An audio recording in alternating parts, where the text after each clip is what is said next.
Are you ready to go? Recording? I'm recording. Go. Okay.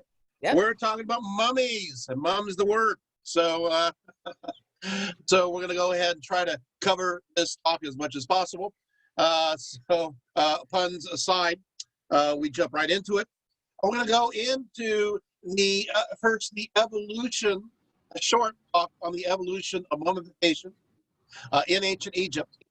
And then from there, we're going to go into all the details of the process, although we'll do a little bit about that earlier as well.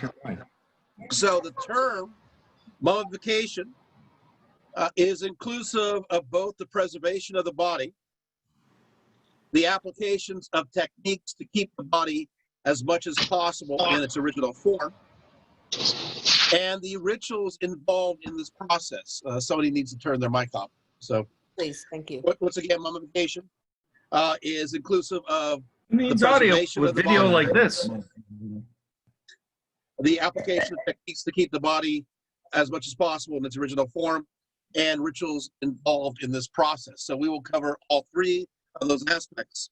Now, as early as 5000 BCE, Egyptian bodies were wrapped in matting with their bodies tightly flexed, which basically means that the legs are bent and folded up all the way up to the chest.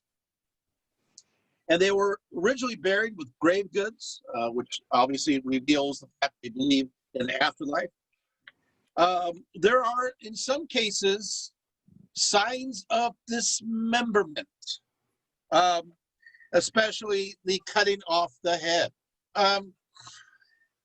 This is common. Earlier on, the idea is that if you cut off the head, it's not going to come back to life in this life. It keeps you staying dead. And of course, in other cases, they'll cut off the feet, so you just can't go walking around.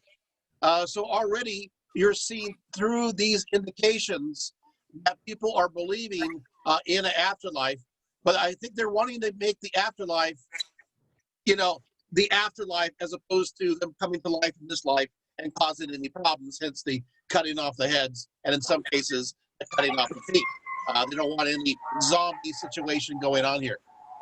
Okay, so what will happen is that the orientation of these early graves was facing towards the west, towards the setting sun. So not yet the rising sun by this point. The early graves were rather shallow, so their heads are pointed to the west. Of course, eventually that will change. Now, because the bodies were buried in these very shallow graves, directly in the grave, in the ground, the salty sand was able to surround the body, and the heat of the sun was not too far away. Now, if you guys know anything about preservation, what this would do is this would preserve somewhat these bodies early on. That would mean that they would maybe forgetting that they buried somebody somewhere, probably not, and they would accidentally disturb the grave, and they would realize, hey, there's still meat on there, they're still juicy, right? Or what happened a lot or too much, because we know that later on we have curses against this. You'll have jackals and other kinds of animals that will go in there and go, ooh, this is great. Preserved meat for us to eat. This is still a problem today in certain places of the world, unfortunately. Animals get hungry. In fact, animals, lots of dogs and so forth, they just love bones. I'll tell you one story at the Spadra Cemetery up in Pomona. They were having problems recently because some homeless people moved nearby.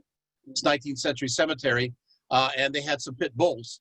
And these pit bulls went around and they dug up corpses, and they kept finding femurs and other parts of bones that they would be gnawing on. And that was within the last decade. So yeah, dogs like bones, animals like bones. And there are reasons why they're going to change this practice. But what they did observe is the fact that it was preserved. But as time goes on, There's a change. The change is around 3,700 BCE. Wow, I'm giving you exact dates. 3,700 BCE, the graves became larger, they became deeper, and they were protected by walls of brick and mud. So this would isolate the bodies. Well, something happened pretty quickly. They realized that when they accidentally or intentionally opened up the grave, that the bodies were not as juicy, they're not as preserved, and in fact, they had decayed because they had been removed from the shallow, salty soil. And so they started making the generality, I am sure, what are we doing wrong? You know, are the spirits, are they upset with us? Because, hey, before the bodies were preserved, and now suddenly they're not. And so what's interesting, because within a century, they start the preservation strategies. So 3,700, you have the deeper graves that are surrounded by these mud brick walls. 3,600 BCE, suddenly it's like, hey, maybe we should practice some preservation. Okay, and the earliest extent of discovery of this is at a place known as Hierakonpolis. So Hiera, holy, Akka, and Apus city. And we find the graves of 3 women, each with their necks and arms wrapped in fine linen that is soaked in resin. One of them had an organ removed that was then wrapped in linen soaked in resin and placed back into the body. Of course, the significance of trying to keep various organs preserved may have been connected to the idea of feeding the dead. Oftentimes you see throughout the Middle East and in the obviously Northern Africa, you're going to see a practice in ancient times where even in other places, East Asia, where you feed the dead. And the thought started to go about, you need to have some kind of organs to be able to keep receiving this food that we're giving it so it can continually nourish itself into the afterlife. Are you guys getting this? So the organs start to become important when it comes to preservation. Resin, of course, many of you know, derives from plants. Basically, it's sap. And of course, you cover these bandages with sap, and it acts as a seal. These resin soaked wrappings will continue to be in use for the early part of mummification during the first and second dynasty in Egypt. So roughly between basically 3050 to 2700 BCE, this is the kind of mummification you're going to get. But then things start to change. Now, I just want to bring this up briefly. They start making, especially for those who are wealthy, they start creating raised structures. These raised structures are known as a mastaba. And so now the body for the wealthy, kings and nobility and so forth, they're no longer necessarily in the ground. They are raised up into these mastabas. Of course, they're actually weren't called mastabas. That's actually an Arabic word. They're actually called predij, which means house of eternity. And what is interesting with this is now they're lifted up, and you have 2 chambers. One chamber is reserved for the body of the king or the noble, and the other chamber is reserved for all their goodies, and it's still in this heightened area. Eventually, of course, people start becoming competitive, nobles, pharaohs, and so they keep making their mastabas bigger. This is one of those Freudian moments of time, so it's like, hey, the next successor, his mastaba is big, and the other one goes, oh yeah, well, I'm gonna make my mastaba twice as big. And so you're seeing this competition going on, and they're getting bigger and bigger. And finally, of course, you're going to have, well, they're going to go, well, yeah, what we're going to do is I'm going to stack one mastaba on top of another, on top of another, and on top of another. And then you'll have, of course, that will turn into what's called the step pyramid. So it just basically mastabas all placed on top of each other. Pretty easy there, you know. And then what happens is that I won't go too much into it, but by the way, Dozer was the one who is connected with the step pyramid. And you're going to have, obviously, Imhotep is going to be the one who designs it. It can mean many things, but we're not talking about pyramids today. I just want you to understand this is part of the development. I do want to mention maybe a funny story, and that is a pharaoh by the name of Huni. He tried to make a pyramid, a step pyramid, and he didn't make it very well. And the steps were too close in succession, and he didn't use enough mortar, and so it started to crumble. And so the next pharaoh, named Sneferu, always picture Sneferu, he's got a big nose, you know. Sneferu, he says, "Oh yeah, well I gotta brace up this pyramid because it's falling down," and it became the true pyramid. Anyway, here we go. I've just ruined the pyramids for you. We know their names, we know the names of the architects. You know, so you mean the true pyramid was a result of the step pyramid starting to fall apart, and it's supposed to brace it from, yeah, okay. Well, that's so much for the mystery. And then, of course, what happens is Sneferu goes ahead and he makes 3 different pyramids to try to perfect it. And all 3 of those pyramids still stand to this day. It's like trial and error constantly.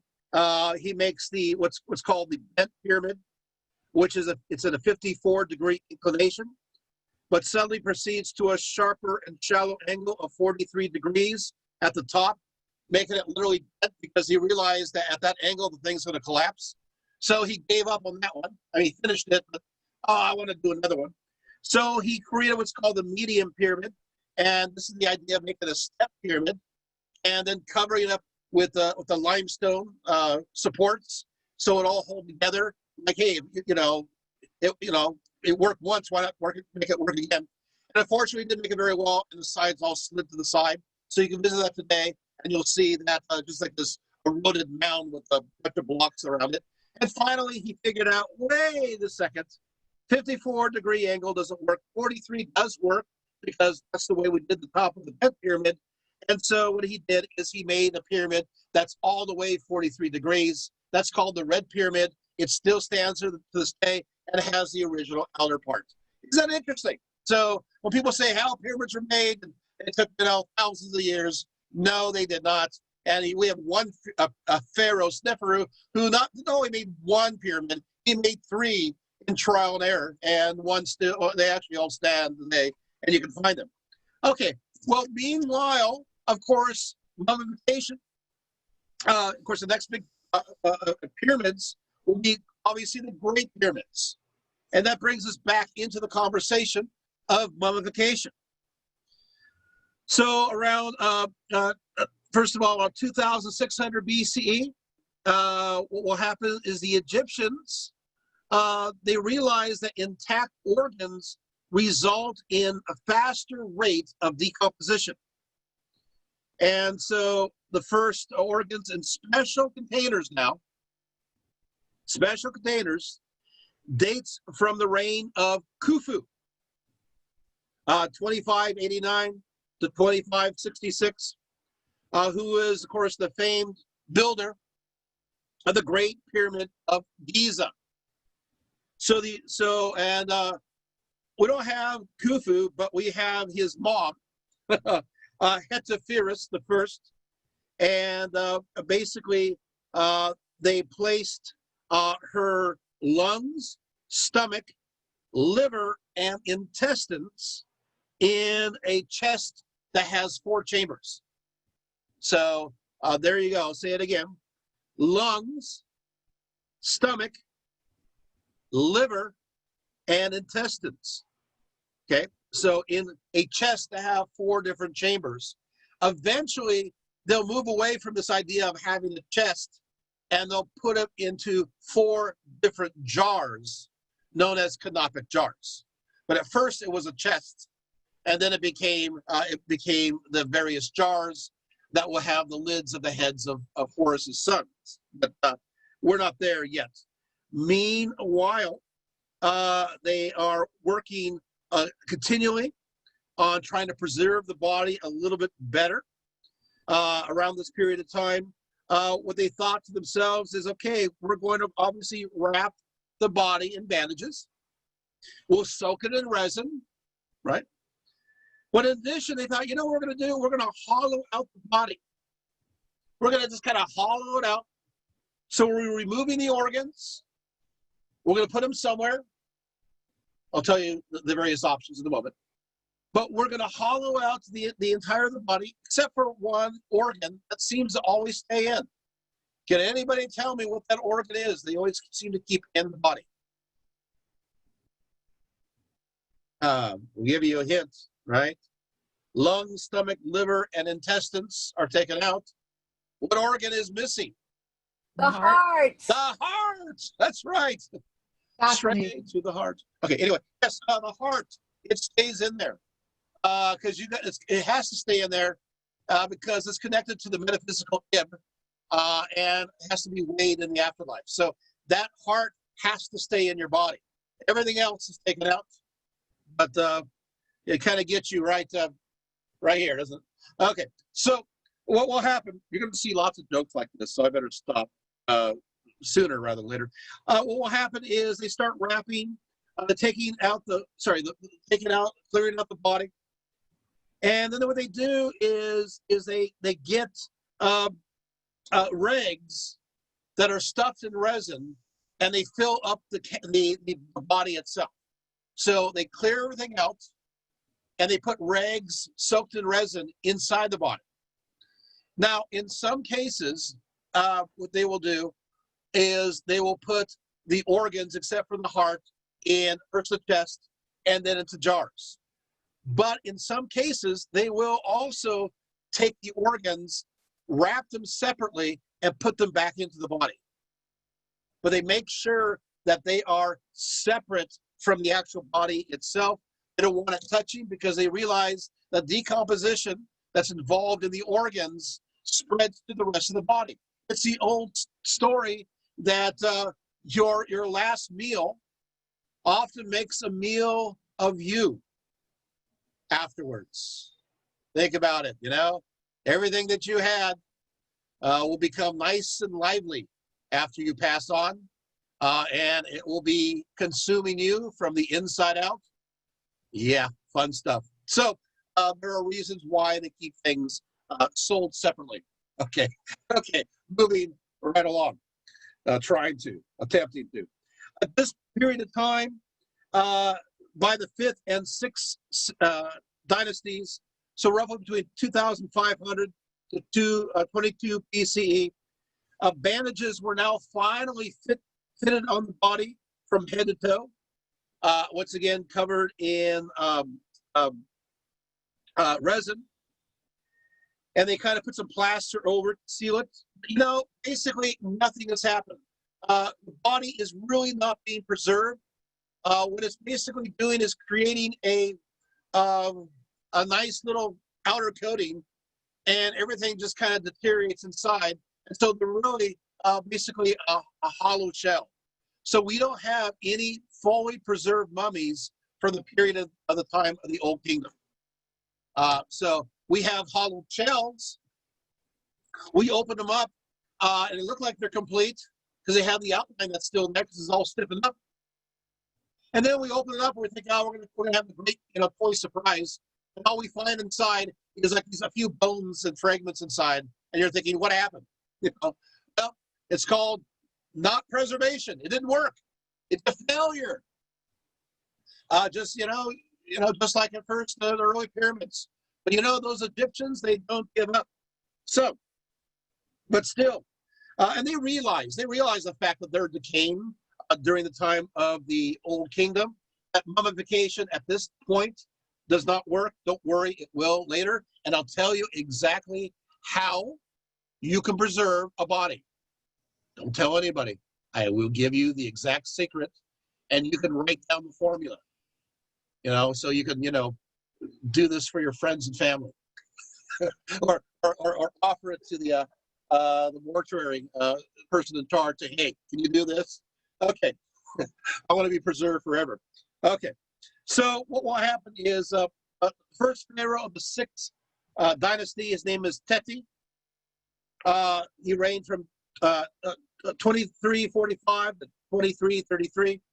He states as follows, or as stated for him: "Awake, O king, raise yourself, receive your head, gather your bones together, shake off your dust, and sit on your iron throne, so that you may eat the foreleg, devour the haunch, and partake of your rib joints in the sky in the company of the gods."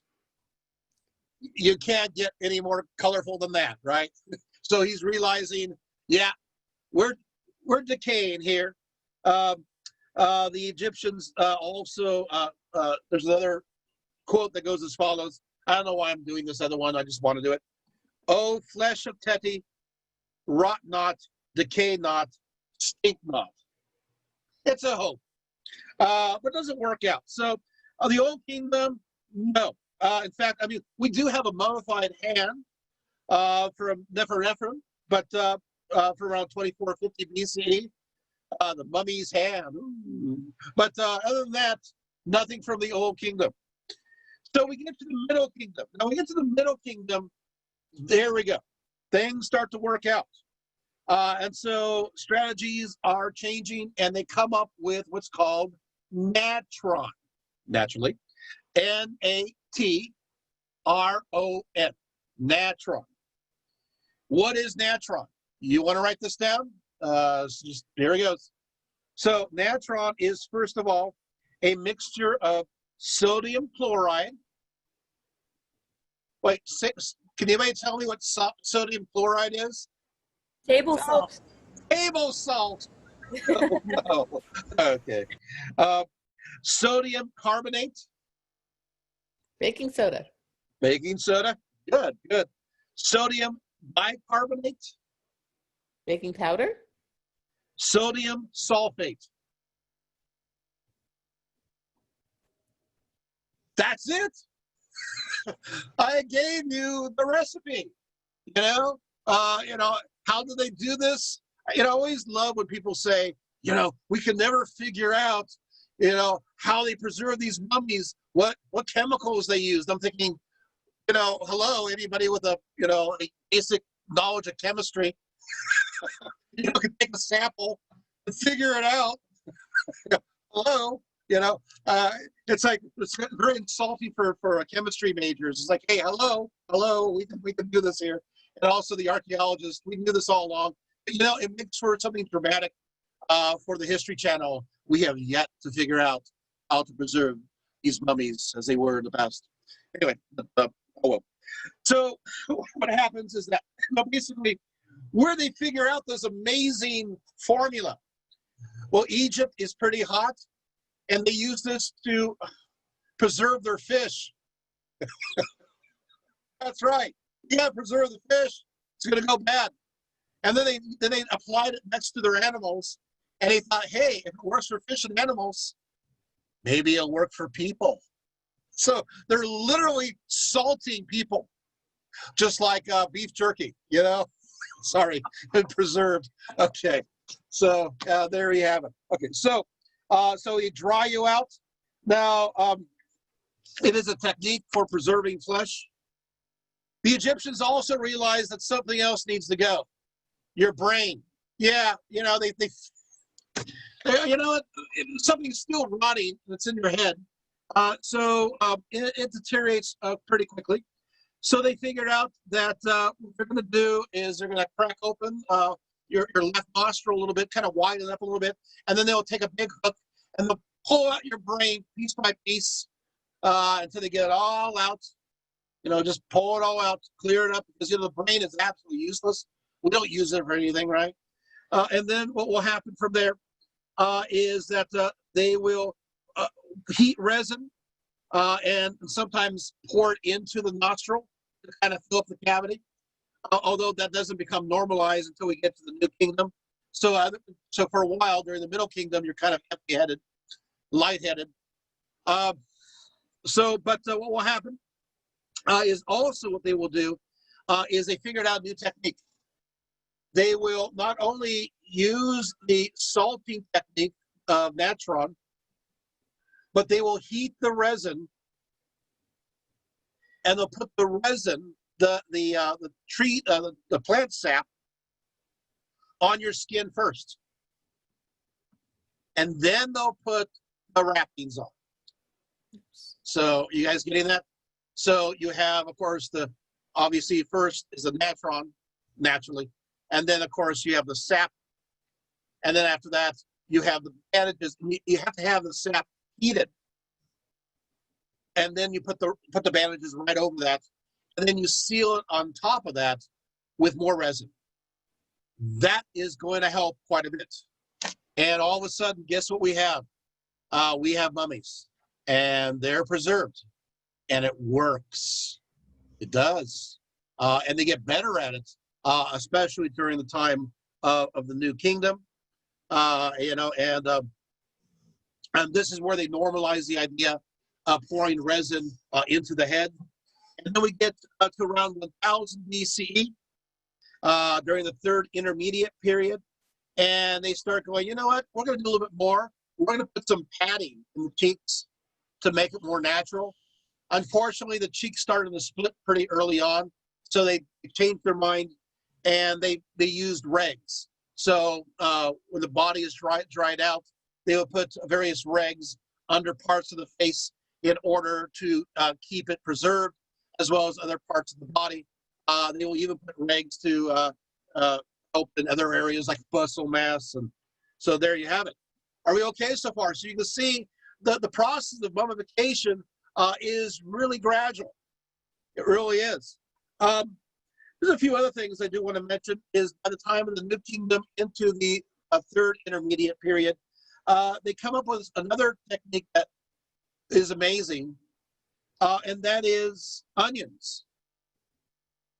What they do is they put onions under the eyes of the deceased and under some of the wrappings. And of course, the onions represent Osiris. But these onions are antibacterial in property. And you do apply it carefully, it really helps preserve the eyelids. So if you take a look at these mummies, you're going, wow, even their eyelids are preserved. When you see the older ones, they're all kind of chipped away. It's because they put onions under the eyes, and it works. So, okay, and of course, and now we're going to go over next the preservation. Now, according to Herodotus as well as others, there are 3 different versions of mummification. You got the deluxe, you got the intermediate, and you got the poor. So it's whatever you can afford. So if you got the deluxe, that's a pretty good one. That's a good package. And Herodotus says as follows. He says, when a body is brought to the embalmers, they produce specimens, model in wood, grain in quality. They ask which of the 3 is required. And the family of the dead, having agreed upon a price, leave the embalmers to the task. The embalming takes place in a special pit called an ibu, which means place of purification. Herodotus describes, of course, the more deluxe version, and says, of course, as much as possible of the brain is removed via the nostrils with an iron hook, and what cannot be reached with the hook is washed out with drugs. As I mentioned before, it is removed via the left nostril with a long hook metal rod that was 11.8 inches long, 30 centimeters. The rod first broke the brain into multiple parts within the cranial cavity, and then takes piece by piece out through the nose. at this point, then they go into a chant. We do have some of these chants. I'll go ahead and read one before you become disenchanted. So here we go. Sorry for chants. Okay. So, all right. So he says, this is for the Bullock Papyrus. It says, after this, anoint the head with myrrh. This is before, of course, you remove the brain. Now you're going to anoint the head with myrrh. Hope you're taking notes, right? And then you anoint it after a period of time, a second time. And this time with an added oil known as the binding of the head. Under his head, then, it says, apply a layer of adhesive consisting of powdered myrrh and the oil of juniper. That's pretty specific.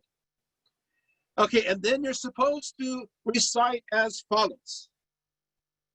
O Osiris. Wait a second. I got to be more authentic. It just doesn't seem right to say this.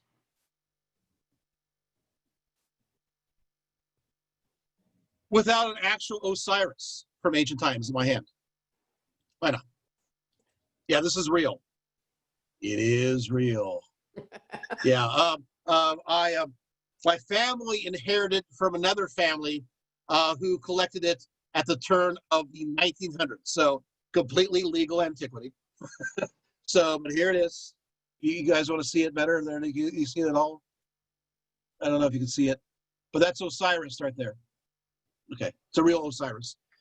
It's not really that old. I think it's I don't know. It dates from 1500 BCE. Is that old? I don't know. Is it? Anyone? Yes, it is. Okay. So it is 3,500 years old. Okay. So anyway, here we go. O Osiris. Yes. Okay. O Osiris, and then it says name of deceased inserted here. Okay. So it's a formula. So you gotta place the person's name. I'm not gonna, for lots of reasons, I'm not gonna put anybody's name there. It just doesn't seem right. Okay. So O Osiris, name of the deceased, receive your head in the west, that you may enter among the ranks of the blissful transfigured. Your tomb has been appointed flawlessly, and it is provisioned exactly for you in the necropolis. Your name is illustrious in the workshop of the embalmers, for you praise the blissful transfigured. The dwellers of Duat, which is the underworld, kiss the earth before your corpse. The dwellers of heaven receive your bow. The dwellers of the earth give your praise. The dwellers of the valley cleanse your corpse. And Anubis and Horus render your embalming most perfect. Thoth makes your limbs sound through his utterances. O you, Osiris, father of gods, insert name. You are vindicated before the royal tribunal, which is at Heliopolis, before the great gods of the temple of Ra, before the great tribunal, which is the temple of Ka. Your head will come to you and not apart from you. Good. It will most surely come back to you and not part from you eternally. There you go. Hey, how's that? And by the way, most likely this was discovered in the tomb, so this really adds to its credibility. Okay. See his arms are all across there. Yeah, of course it broke at some point in time, so somebody tried to seal the. And of course you can see some of the hieroglyphics. Yeah, is that cool? All right. Just kidding. You're like, wow. Okay. So, I mean, I'd show you my Hathor, but she's not part of the conversation. So, bye. Okay. That's newer. That's from 1200 BCE. Okay, so moving right along. Brand new. So they would say this. Next, after that, Herodotus continues. Next, the flank is open with a flint knife. You know what the flank is. And the whole contents of the abdomen removed. Of course, obviously, this is important because the organs are quit to decompose. The lungs, liver, stomach, and intestines were then packed in natron, and they're dried out. Okay, after the drying process, the lungs, liver, stomach, and intestines were each wrapped in linen. And as I said before, in some cases, they're put into canopic jars. In some cases, they are wrapped and carefully placed back into the body. Sometimes these organs were surrounded by sawdust, leaves, and other materials to make sure that they never touch the rest of the body to create any sort of decomposition. Now, this is where it gets interesting. When it comes to the canopic jars, they represent the four sons of Horus: Imseti, Hapi, Dumatef, and Quiben Sinuf. And so each of these, and you may want to write this down because it is interesting. Okay, so the son of Horus that protects the liver was Imseti. Okay, and this is the one that has a human face on it, on the lid. So if you see one that has a human face on the lid, so if you go to a museum or you're online and you take a look at a canopic jar, and you see the one that has a human face on it, that one, excuse me, I'm taking up too much air, is Imseti. Okay, and his special job is to help revive the corpse, to resurrect it in the next life. And his jar holds the liver. So he's connected to the liver. Of course, I do have a spell here to empower the resurrection of the body. It simply says, "You have come to," name a person, "betake yourself beneath him and lift him up. Do not be far from him," name a person, "in your name of Imseti." So there you have it. The goddess Isis is in turn the guard for Imseti. You guys got it? So the sons of Horus, right? The one that's guarding the liver is Imseti, and he's the one who helps revive the corpse as well. And he, in turn, Imseti, is protected by Isis. He is connected also to the direction of the south. So he's from the cardinal position of the south. The next son of Horus is Hapi, or Hapi. Hapi protects the lungs. And this is the one that is depicted with the face of the baboon.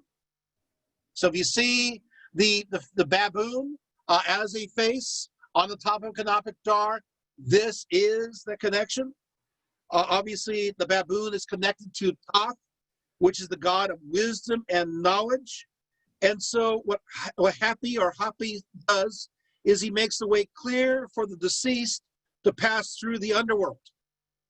So while Imseti revives you and connected to the liver, Hapi, who's connected to the lungs, is the one that gives you knowledge to go through the underworld. You guys got it? This is kind of cool. I know, I love this. How there's almost like a poetry to it. And so that's that connection. And he is going through and he is protected by Nephthys. Nephthys, of course, who is the goddess who's in charge of dying, and he is related to the cardinal direction of the north. So, hey, we're learning a lot now. I mean, you can now go to a museum and you say, hey, you know, there's a human face there. Okay, so that must be the who should that be? Who is that? Taking notes? Imseti. Okay. Okay, and you see the baboon, right? It's of course Hapi. But the most interesting one is the third one. Duamutef. Duamutef. Duamutef. Which of course protects the stomach. and has the face of a jackal. And he is connected to the god Neith. And nothing is beneath her. She is the great goddess that is connected to the primordial waters of creation. She is worshipped as the goddess of hunting and the war. She is, but she is connected to the stomach. Well, obviously, she is also connected to the idea, of helping Dumatef have the soul endure. But what I want to say is this. This is where it gets cool. All right. So you do realize that for a long period of time, these jars actually contain these body parts. Okay? So, so if you are, you're excited, can you imagine the old grave robbers? Hey, this is going to be so great. Look, there are probably like treasures in here and gold and jewels. And they put their arms in there and, oh, what's this? It's all, yeah, exactly. Well, okay.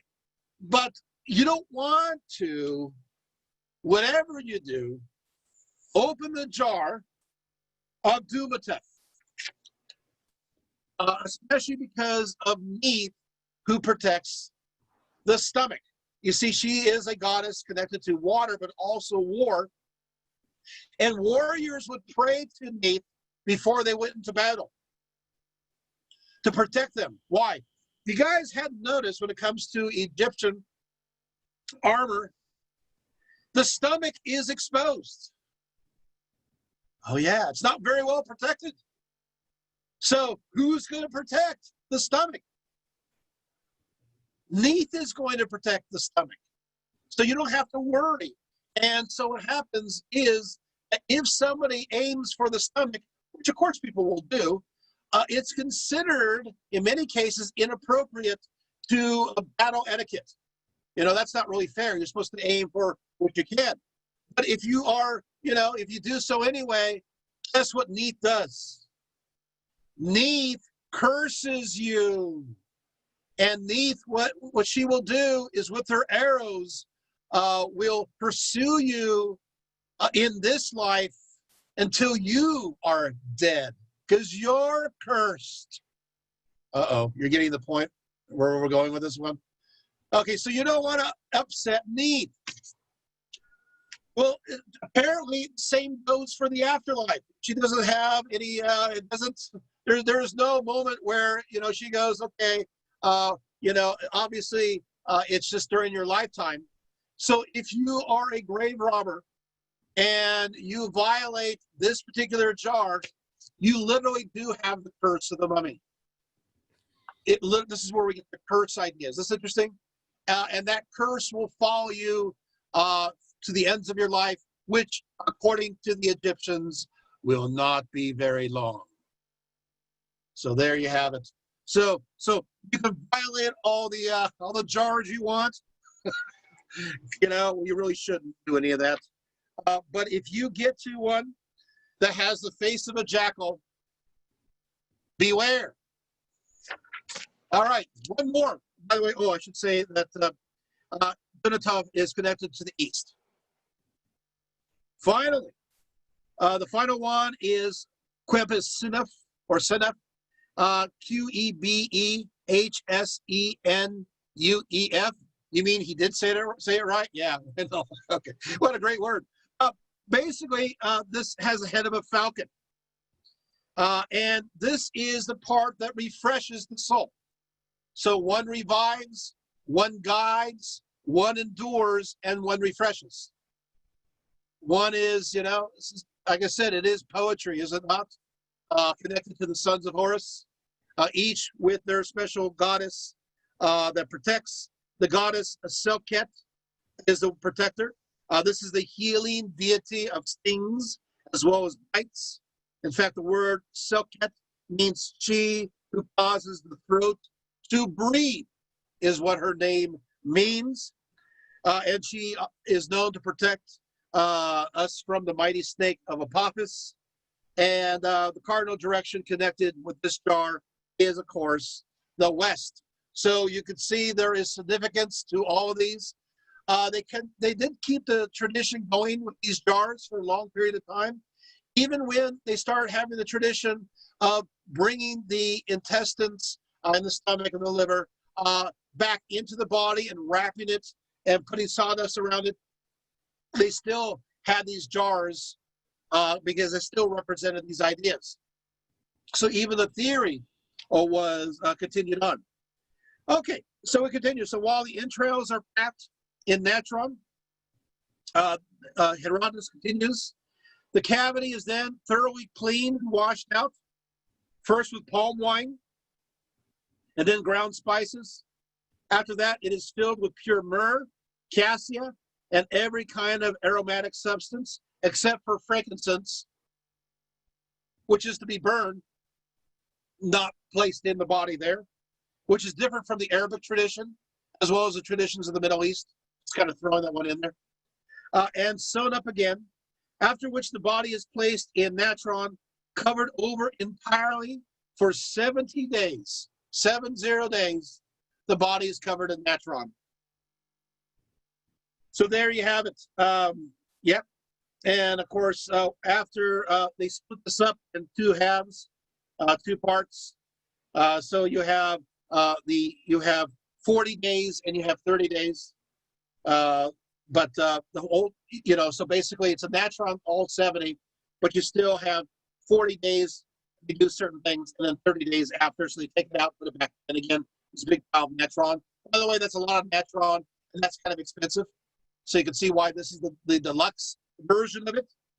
But what they will do is after the first 40 days, they take it out temporarily from the natron pile, and they wash it in Nile water. And then the flesh is rubbed with oil to retain some of the elasticity of the skin. The rags are removed. The embalmers then fill the empty cavity with sawdust, leaves, and linen, and various herbs. But they still retain the earlier wonderful scent that was placed in originally. So it just kind of marinated. And then at that point, they put it back into the natron, and they keep doing this back and forth for the next 30 days. Why are they doing that? Well, what they're doing is it's now time to start slowly wrapping the body. But obviously, if you have it out the whole time, it's going to rot. So you have to do this in shifts. You have to be practical. So they'll wrap a section, put it back in the natron. Wrap a section, and put it back in the natron. It just makes sense. It's a long time. Why does it take so long? Because every time they wrap a bandage, every bandage section has their own special set of hymns that have to be sung and spells that have to be done for every part, and that takes forever. So, good luck with that. So you start off, the embalmers, they start by wrapping the head, and that process will take a few days, back, forth, and there's special spells that connect with the head. Then they move from there to the neck. So the head and neck is wrapped first. After that, they start with the hands, and they wrap each individual finger, and you won't believe this, but each finger has its own special spell as you wrap each finger and magic in order to protect it. These guys, they better be well paid. They're not, but a lot of patience to wrap a body. What happens after the fingers is they move up the hand, then they move up the arm, and then after that, they start with the toes, and they start all over again, and then they move up from there, the leg, and to the thigh, and only after all of that do they wrap up the torso part. That's the last part to go, because they're doing all these kinds of things with the torso. So there you have it. They do put magical amulets under the wrappings. Okay, so what will happen is these magical amulets, they help bring the body back to life, and also they help protect the spirit for its journey into the afterlife. Oftentimes they use what's called an Isis knot, known as a tayet. So you tie it, there it is. The tayet is oftentimes used to fasten garments, but is also connected to the blood of Isis. So it's a symbol of her menstrual blood, but also her blood that connects to regeneration. And so the idea is that they will put this amulet under the wrappings. And then, of course, they'll proclaim, you possess your blood, Isis. You possess your power, Isis. You possess your magic, Isis. And, of course, the amulet is a protection for this great one, which would drive off anyone who would perform a criminal act against them. End quote. That's one of the giving you the spells. You want a specifics? Well, I'm giving you it. So this is one of the things that they will say. It also protects the body from decomposition. Another popular one is called a plummet, and looks like a capital A, and it is meant to bring balance in life. Of course, you're dead, but it's the balance for the afterlife. And another one is the scarab. The scarab is often wrapped under the bandages. As you know, the Egyptians view the scarab as connected to the dung beetle. For they observed the dung beetle submerges into the sand, and then after some time being hidden, will reemerge magically with many beetles. Obviously, this one beetle doesn't become many. There's no beetlemania. But what will happen is that you got to stop these. What will happen is that it will have babies, but they assume that it goes from the simple to the multiplicity. It goes from the idea of a simple beginning to life abundantly, and so the dung beetle is looked at that way. Okay, after all that, we're not done yet. Is this great? You guys are actually hearing exactly how they mummify. I mean, you can now go out there and you can go mummify a body. Hey, how's that? So any volunteers? Okay, it's always my way. All right. So from there, what will happen is, you gotta after doing the wrapping, you tie the legs together, and next you tie the arms together just below the elbows in front. And what do you do with that? Well, I guess you got to put something in those hands. And so they'll put what's called the Book of the Dead in those hands in many cases. Now, I got to tell you, the idea of the Book of the Dead, at first, the wealthy people had it. It started during the Old Kingdom into the Middle Kingdom. And of course, it's known as the coffin texts. And the idea is you're dead, you're rich. And all you have to do is after you die, you open your eyes in your elaborate, wonderful coffin, and you're able to read the instructions of how to go into the afterlife, complete with all the magical spells that you need. The people other than wealthy people didn't think this was very fair. They get instructions, and we have to stumble through it. And so there became a demand for a more, a Book of the Dead for everybody, which was then written in a book. And this book was placed on the chest where the arms are, and this becomes the guide. So in this case, you wake up after you die, and you go ahead and read this text. It'll tell you, because you got to make sure you got to memorize all the magical formula to get through the various levels of the underworld. That means that, I'm sorry, you thought homework was over, and you thought memorization is over. Nope. When you die, you got some homework to do. You got to start memorizing all the magic words, because if you slip up, you're not getting to that special chamber where they're going to weigh your heart. And there are texts that talk about you just simply being lost. So that's not good. You're not going to even be swallowed by a mint. At least let me die with dignity and be swallowed for all eternity in the jaws of death. No, you'll just simply be forgotten. So you got to make sure you do well with this. Some cases, I got to tell you, the book of the Dead, there's all different versions. A lot of the versions are like Mad Libs. You have empty spaces here and there where you kind of place your name in different places. And sometimes you even place different instruments that you're going to be using.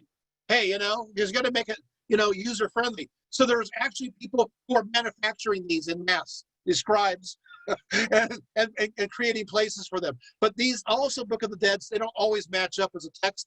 Sometimes you have like a really mini version that basically goes right under your wrappings. It's like just a few words, you know, and little symbols on there, and then they just throw you in the hole. That's for the real low budget mummification. That's the third level, you know. But in other cases, it's more elaborate. But yeah, so you read this Book of the Dead. It's pretty great because what happens is that from there, you memorize it, and you finally get through all the gods, demons, and spirits of the underworld. They're all basically pleased or repulsed or appeased via the selection of power words. And finally, you have the weighing of the heart ceremony before King Osiris.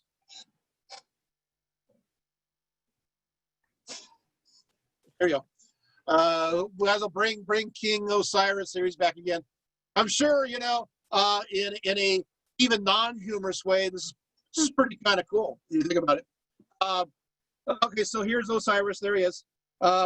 So what happens is that before Osiris, you are judged and mocked. The goddess of truth, Anubis, the jackal-headed god, is also there, and your heart is weighed with, of course, Anubis holding the balance, and it's weighed against the feather. So if your heart is lighter than a feather, you are light-hearted. That's where it comes from. Then you go into this wonderful place of paradise where the northern wind blows. There's, you know, tall grass everywhere, which they have a lot of in Egypt. They have, of course, a wonderful boundless river, which, of course, they again have in Egypt. All these fancy birds flying around, good hunting. You know, it mirrors home, okay? But the part I like in many texts they talk about is that when you arrive upon the shores of this other life, almost like crossing the river Styx, except it's idyllic. Your loved ones are there waiting for you. And the best part, your animals.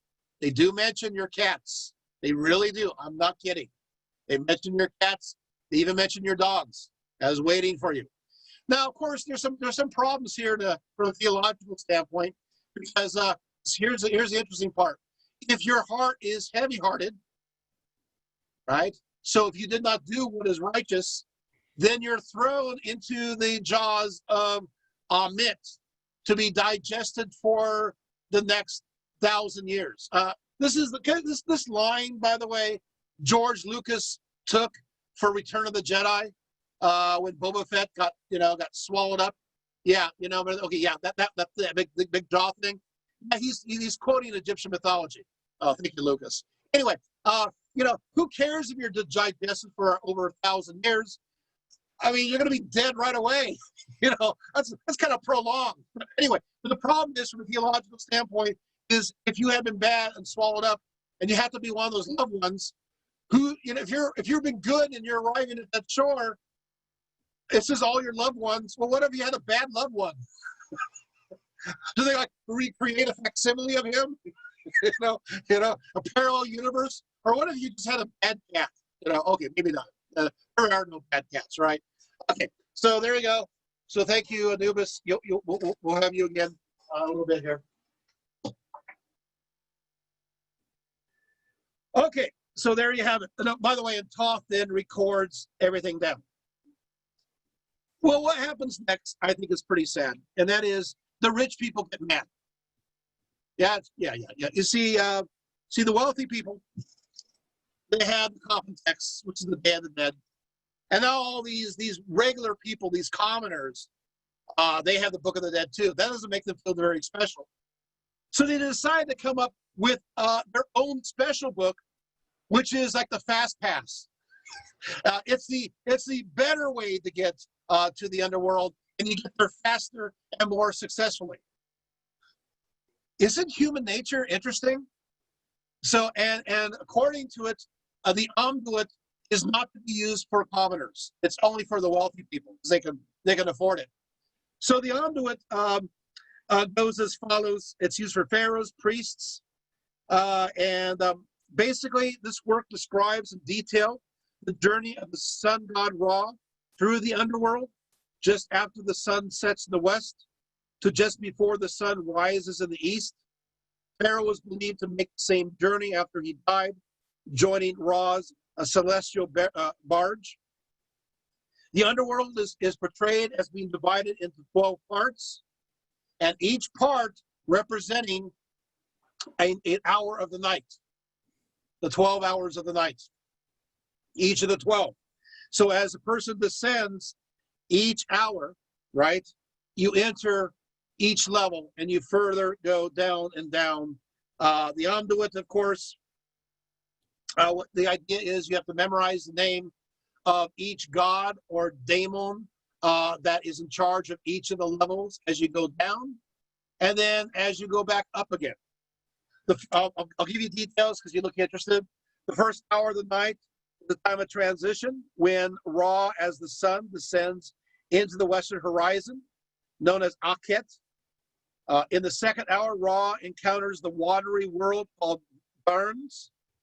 This realm of water continues into the third hour, where he encounters the waters of Osiris. The fourth region of the underworld, you arrive at the desert regions known as Sokar, the hawk deity. Ra then has to navigate a treacherous zigzag path as he is dragged upon a snake boat. In the fifth hour, the sun reaches the tomb of Osiris, which is covered by a giant pyramid-shaped mound declared as Isis covering Osiris. Over the summit of the pyramid, Isis and Nephthys fly about as two birds, Egyptian birds of prey known as kites. Beneath this tomb lies a great lake of fire. For those who are unrighteous, they get thrown into the lake of fire. During the sixth hour, the soul of Ra, called in this text the Ba, unites with his body, which is the precise moment that the sun begins its regeneration into the realm of the light. And then seventh hour, your soul faces Apophis, the great dragon of old, and you defeat them with Ra's help, and eventually you rise again and you are resurrected. Yay, there you did it. So this is the Amduit.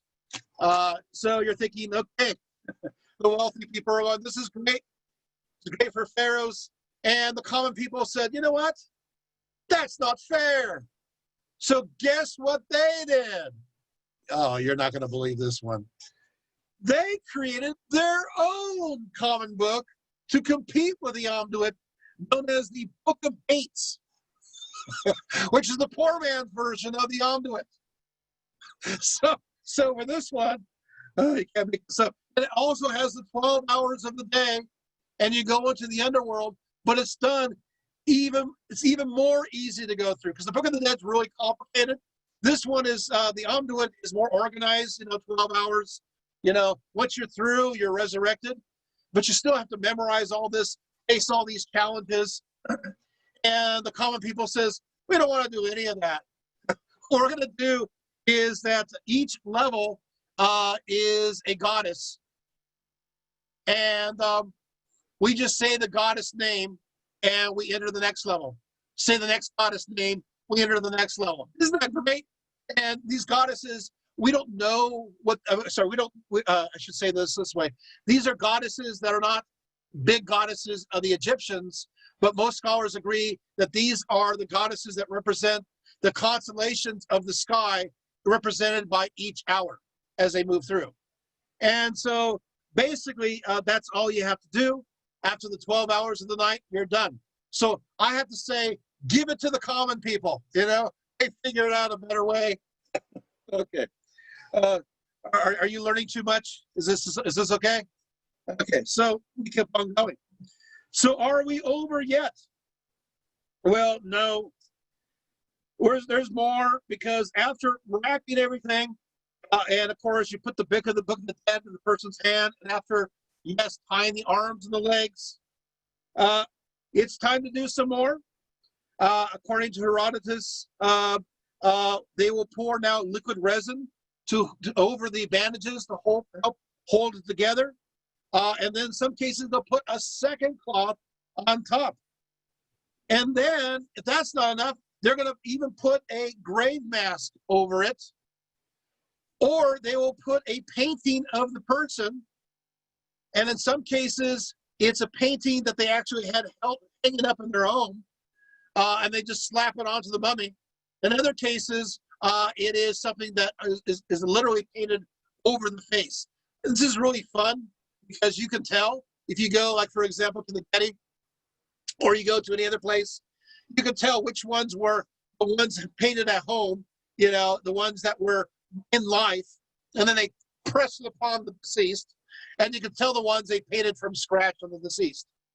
So basically, they have somebody to look at. In some cases, though, they'll even just paint the face on top of the wrappings, which, by the way, looks really creepy because the paint cracks. It's on wrappings, and it's like, oh, okay. So there you have it. Okay, well, that's it for that part.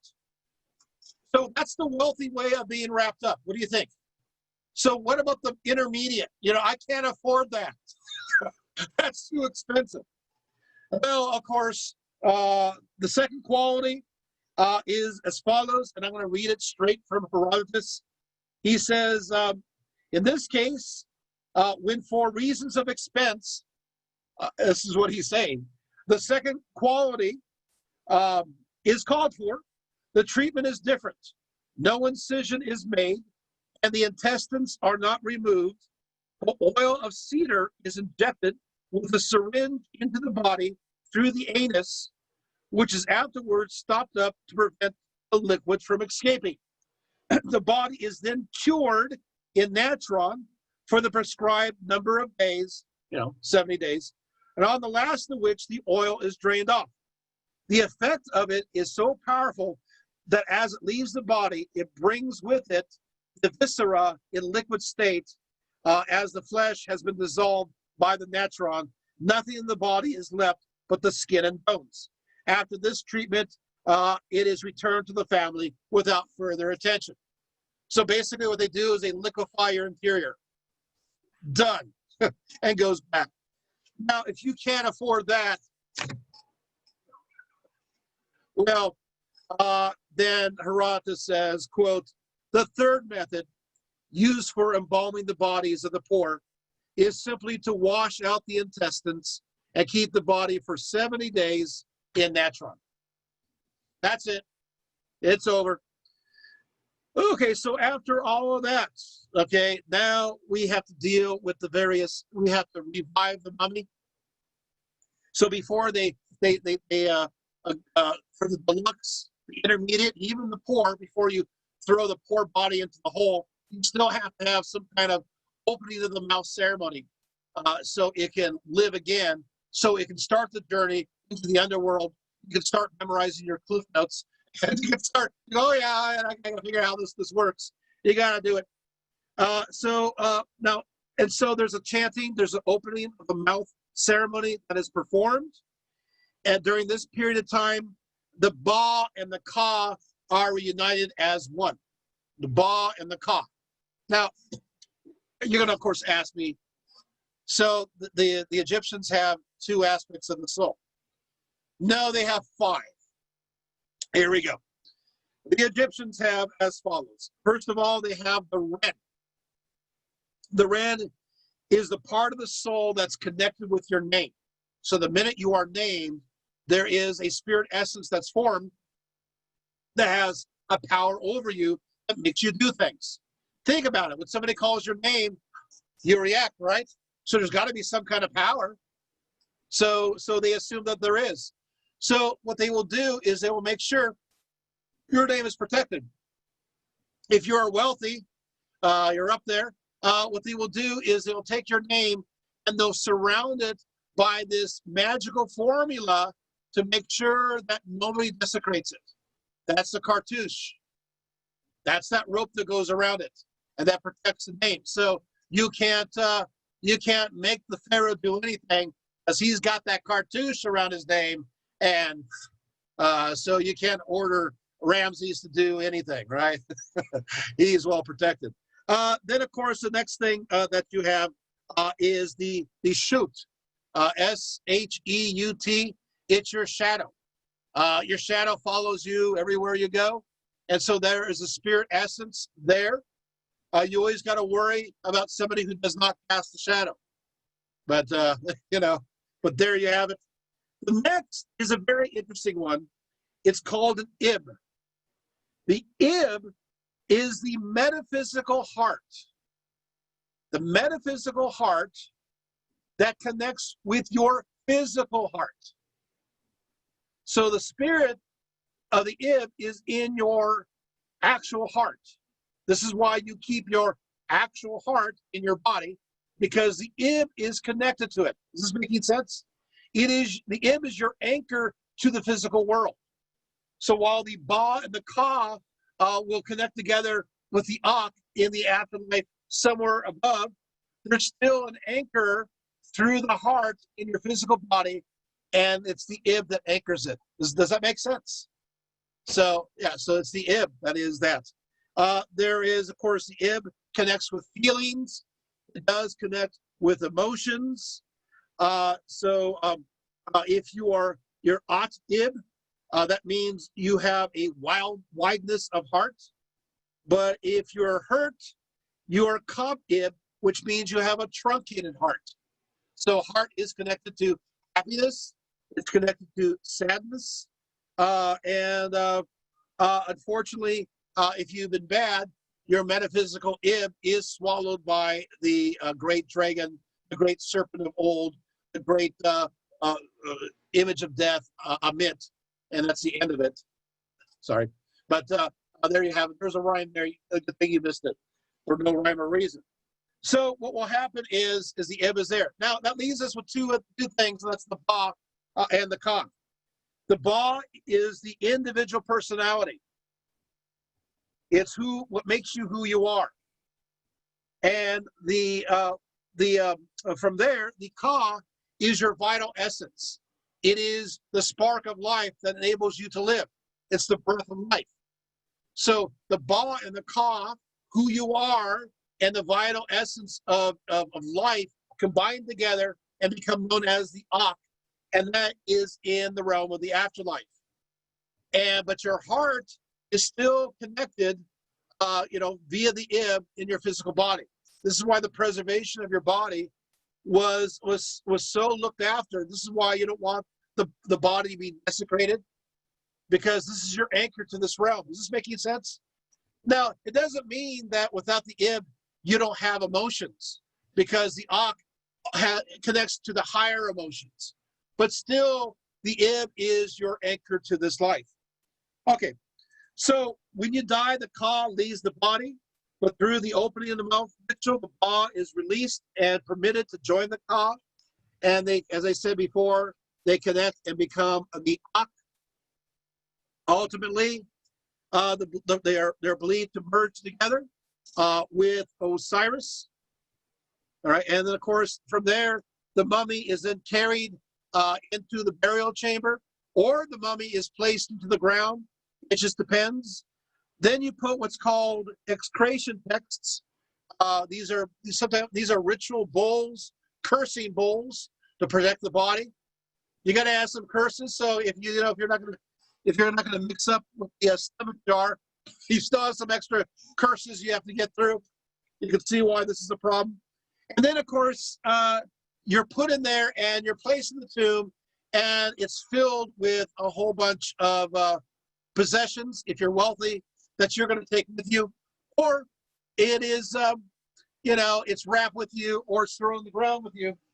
But there's something else that you got to have, after all, and that is you have what's called a Shabbatus.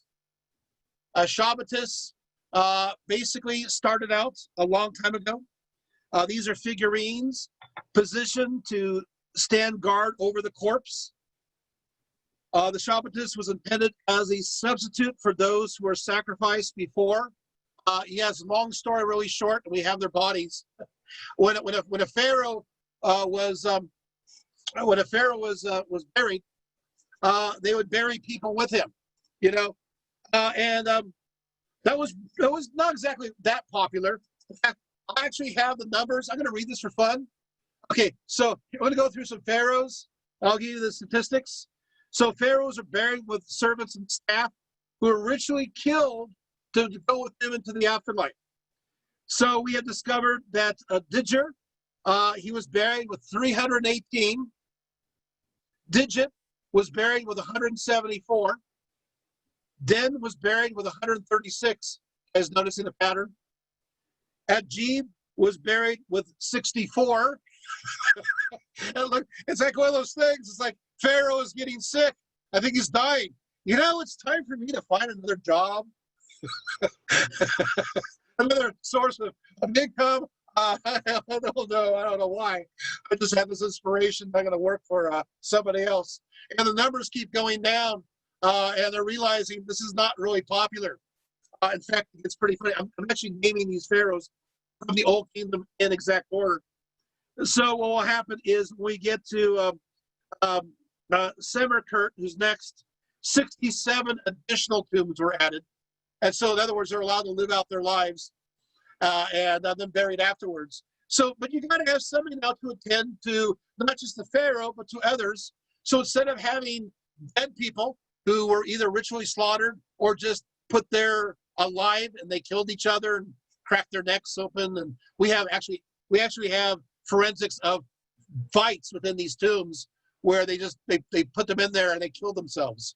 But anyway, what will happen is they will actually make a life-size image of a servant to go with you in the afterlife, not only for Pharaoh, but for nobles. And you know, people get cheap after a while. These life-size ones are pretty big. They're known as Shabbatis, which are answerers, and your name, personalized, is placed on it. And you say the name, and that Shabbatis will be with you wherever you go. Yes, I have one. This is a real Shabbatis. It's a real thing. Yeah, that's right. There it is. Yeah, this one is also about 3,500 years old. And then what happened is it was buried, and then it has water damage. You can see where they would put the magic word back here. They have a place for it. And then later on, somebody must have reused it, and they reused it as a voodoo doll. That's why it has like all these pinpricks through it. Anyway, secondary usage. Is this interesting? So yeah, too bad this is not in person. I would let you touch it, you know, shop at this. Okay, so what will happen there is they'll perform, do whatever you want. Okay, so we have, I know we're running out of time. I'm looking at it. What I think is super cool, so many seconds I have, 5 minutes, is that we have the bodies of some of the most famous pharaohs. We actually do. So we take a look. We have the body of Thutmose II, who is, we have, you know, the famous pharaoh Hatshepsut. We have her body. I mean, that's great. So we take a look at her, and we do a CT scan, and we take a look, and we realize that, and other things. First of all, basically, she has an overbite. She liked to have, her nail polish is black and red. She had many skin lesions, extensive tooth decay, but they took a look at, and it's because of an insulin problem as opposed to bad eating habits, because she had diabetes. And she had a skin disease known as alopecia. That's why she was bald in front, like me. Hey, okay. So that's Hatshepsut. So we knew what she looks like because we found her body. Isn't that great? Okay, we take a look at another, Akhenaten. This is that monotheistic pharaoh, and he always makes himself look like an alien, elongated head, real long arms, strange face, wide pelvic bone. What did he really look like? Did he really look like an alien, an extraterrestrial? Well, the reality is that Akhenaten did have a rather long head. Not super long, but long enough to go, yeah, the guy has like kind of a long head. So apparently he's like a caricature of a cartoon. He exaggerated his long head. We take a look at him also, and he does have a prominent chin. So he really does have that chin. Oh, he does. His arms are unusually long and his legs are unusually long. So he is kind of a strange bird if you take a look at his body. But as far as anything else, like his pelvic bone and all that, we don't know because somebody smashed the rest of the mummy. And I'm sorry. It's too bad. We have Tutankhamun, of course. Tutankhamun, interestingly enough, he was not buried with his heart. They put a replacement in it, which many people say, we know this from other texts and other customs, that if your heart was bad in life, you don't want to have a bad ticker in the afterlife. So it could mean that Tutankhamun had a weak heart. And so that's why they replaced it. Tutankhamun was, we know, is related to Akhenaten. We have his body. We can do the genetics. Yes, so direct relationship, son. We also take a look at this and we realize that it looks like Tutankhamun had some kind of accident or something happened in the pelvic area. Some people say that he fell off a chariot. Some people that say that he was in battle and he got injured there. Other people say, no, that's not what happened, because what they did is they covered his whole body with black tar and resin because he wanted to be the new Osiris, because he was resurrecting the polytheistic system, undoing the monotheistic system of his father, and a fire happened and burned the tar, and because of the heat, it cracked the bone in his pelvic region. So there are many different theories going on, although we know that he made sure that he was very well endowed. So there's some connection there. The little showing off his Horus aspect. Yeah. And then, of course, we do have the body of Ramses, the great Ramses II. Isn't that great? We have his body. We know what he looks like. He's 5'7" tall. He had arthritis. We know he has, once again, these Egyptians have a strange muzzle face, and he definitely had that. A murder mystery was solved in the case of Ramses III. They weren't sure if he was killed or not. It was a mystery amongst the ancient Egyptians. We have his body, and we realize that his neck was slit. So it does answer that question. We also know that the Egyptians did mummify their pets. They mummified them. I know, just give me a few seconds. I'll give you the 4 reasons why they mummified their pets. The first reason is they love their animals, and they want them to go with them in the afterlife. And that kind of gets you right here. That's right. You mummify your cat. You mummify your dog. You mummify your pet gazelle. Okay, well, Ibis. He has some very strange pets. But secondly, unfortunately, the animals were mummified as ritual offerings to be given. So they will kill them and use it as ritual offerings. However, I want to say this. This is pretty funny. They keep finding these so-called ritual offerings of these pets, and they find the shape, and they open it up, and they find nothing but like straw or some rocks inside. So apparently, a lot of the Egyptians are not doing their job. They're supposed to be buried. They're supposed to be having a real animal in there, and a lot of them don't have a real animal at all. They stuff it with feathers. So you can picture these Egyptians going, I can't do this. Okay. The third reason is to provide nourishment for those who are going into the afterlife. So they're buried as food. And finally, they are connected to various gods and goddesses. And so the animals that represent the god or goddess are especially raised and then offered in their specific temples at a certain period of time. And of course, other parts are meant to feed, obviously, those who are the priests and priestesses. So there you have it. So mummification, I think I really covered this topic pretty well, completely, right? And of course, I guess simply it's a wrap. Yay. I'm done. Okay, there you go. Whew. All right, do you feel like you have received enough information? Was that good? Mm-hmm. I have two questions. Oh, well, before we have questions, I want to take a picture of everybody before they all leave. So if you have the ability to show yourself, to reveal yourself to me, then turn your cameras on, and your names will go down in history. So ready? Are we all there? Okay, we'll go right now. 1, 2. Oh, more people are showing up. Okay. Any more wanting in the show? Going once? Going twice? Okay. 1, 2, and 3. Okay. Wonderful. Now, questions. Well, I had two. One, do we have any idea whose heart they replaced the pharaoh's heart with? Was it just a random? Yeah, fake heart. Oh, just fake. Okay, it's not a. Absolutely fake heart. Yeah. Oh. Okay. So yeah, it's a phony. Yeah. So you have a made-up heart, made out of different kinds of things. Sometimes it's metallic, a metal heart.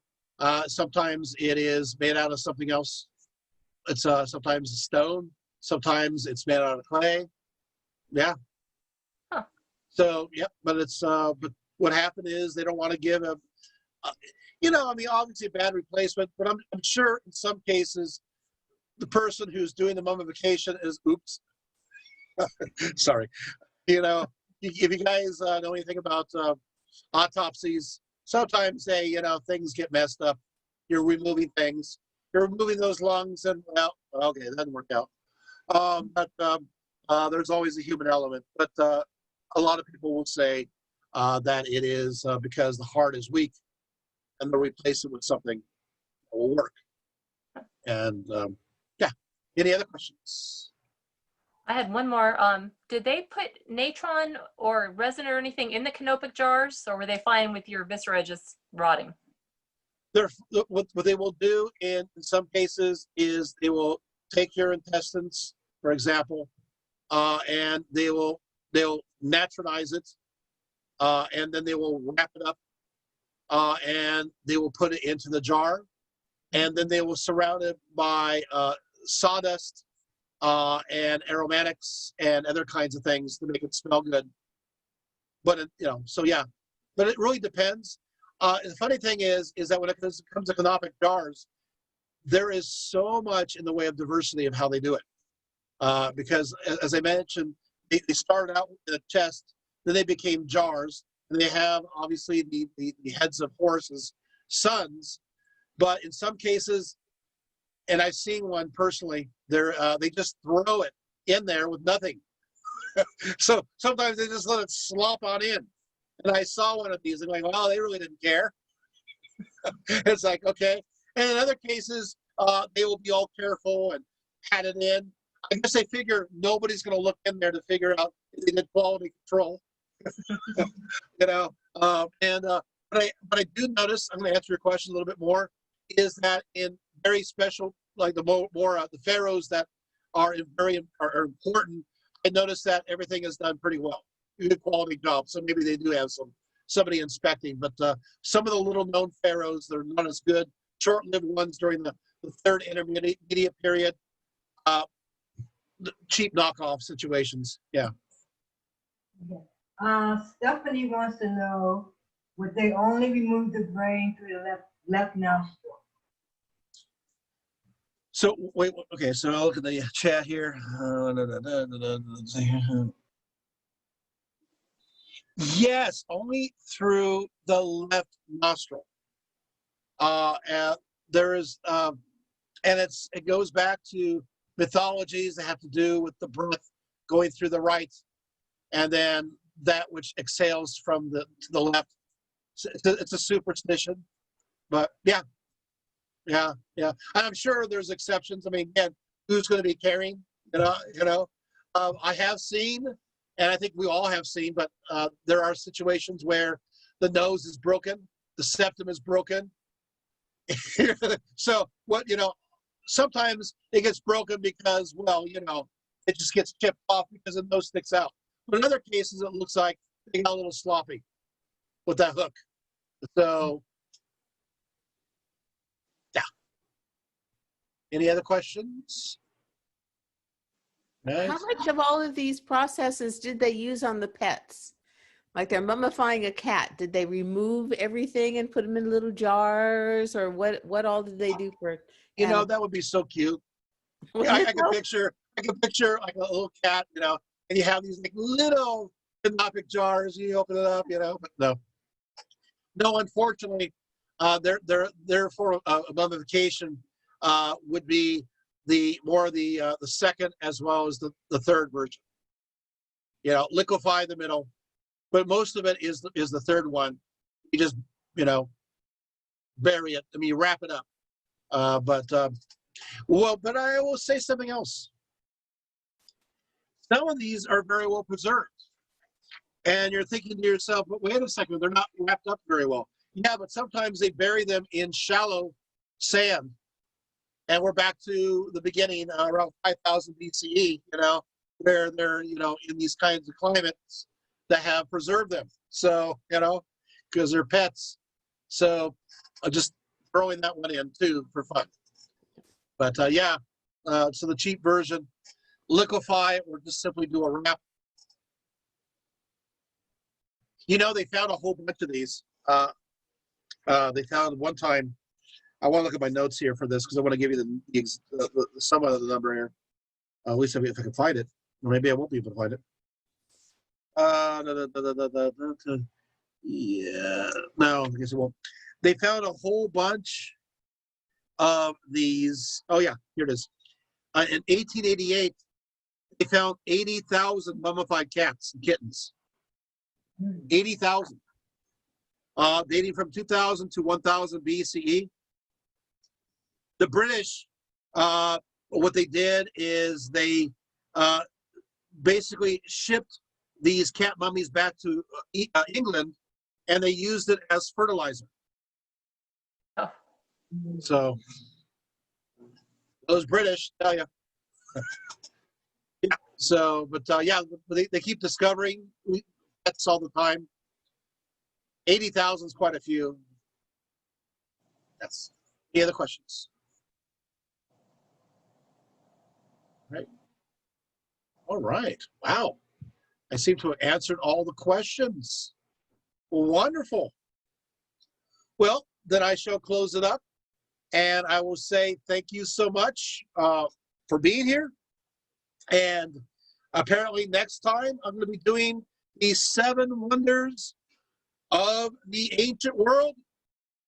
And so we're going to be going through them, the Great Pyramids, you know, going through the obviously the lighthouse of Alexandria, the Hanging Gardens of Babylon, the Temple of Artemis, the Colossus of Rhodes, the great throne of Zeus and Olympia.